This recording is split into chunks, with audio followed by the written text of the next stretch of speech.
I will be voting for Trump. Well, we wondered, who would Nikki Haley vote for in November? She said Trump is completely unqualified to be president, so she probably won't vote for Trump, right? Wrong. Nikki Haley has kissed the ring, and despite saying just a few months ago that Donald Trump is completely unfit to be president of the United States, she said yesterday at a Hudson Institute event, I will be voting for Donald Trump. Not exactly a profile in courage, but informed certainly by a desire to maintain influence in the Republican Party. And for now, influence in the Republican Party goes through failed former President Donald Trump. Here's Nikki Haley explaining, I don't know if explaining or excusing her decision to support Trump. Take a listen. You opened with some comments on the administration and the Democratic Party. You then talked a little bit about some of the shortcomings or worries you have about the Republican Party. And I couldn't help but think of two names when I heard you deliver that speech, Joe Biden and Donald Trump. So on these issues, these national security critical issues that you've described today, who do you think would do a better job in the White House, Joe Biden or Donald Trump?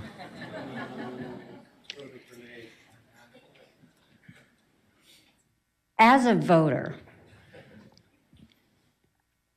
I put my priorities on a president who's going to have the backs of our allies and hold our enemies to account. Now, already that disqualifies Trump. They're like, just that one line disqualifies Trump. It's Joe Biden who respects alliances, and it's Trump who ruined them.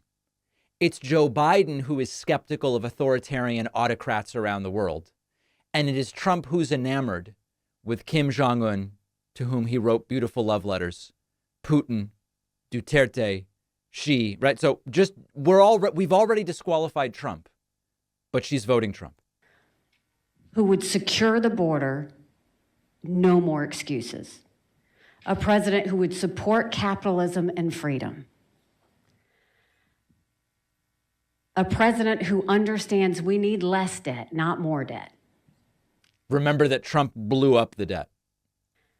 Trump has not been perfect on these policies. I've made that clear many, many times. But Biden has been a catastrophe.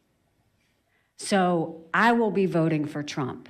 Having said that, I stand by what I said in my suspension speech.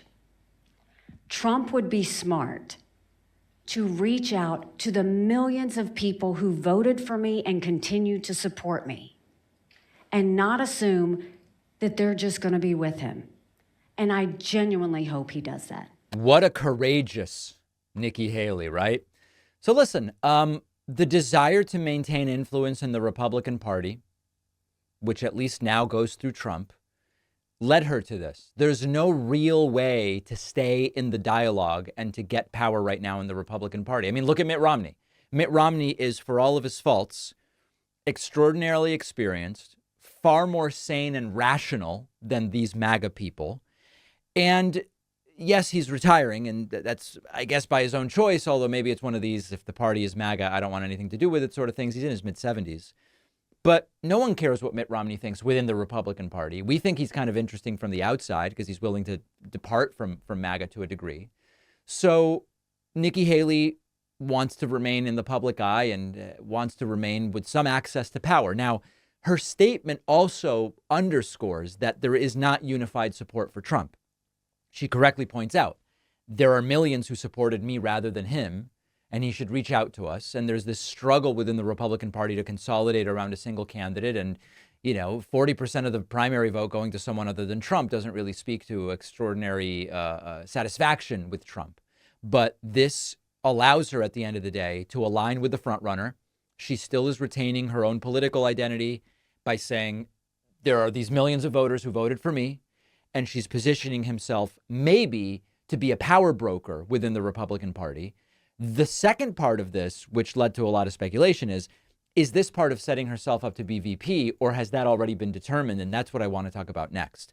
Look no further for the perfect Father's Day gift. Our sponsor, Ridge Wallet, is giving you up to 40% off for Father's Day. It's a gift he can actually use. He'll actually appreciate it. I've had a Ridge wallet for years now, long before they became a sponsor. I use it every day. I love the slim design. Ridge's RFID blocking wallets help to protect your personal information from digital thieves. There's over 50 colors and styles to choose from, something for everyone. If you want to see what other people are saying about Ridge, there are over 100,000 five-star reviews, and it's not just wallets. Ridge has key cases, rings, phone cases, backpacks, luggage, everything you need to keep your stuff safe. If you don't love your Ridge product, you have up to 99 days to send it back. If you're like me, sort of rough with your things, don't worry, because Ridge has a lifetime warranty, and that is important for a wallet. Get up to 40% off all Ridge products for Father's Day. Go to ridge.com/Pacman. The link is in the description.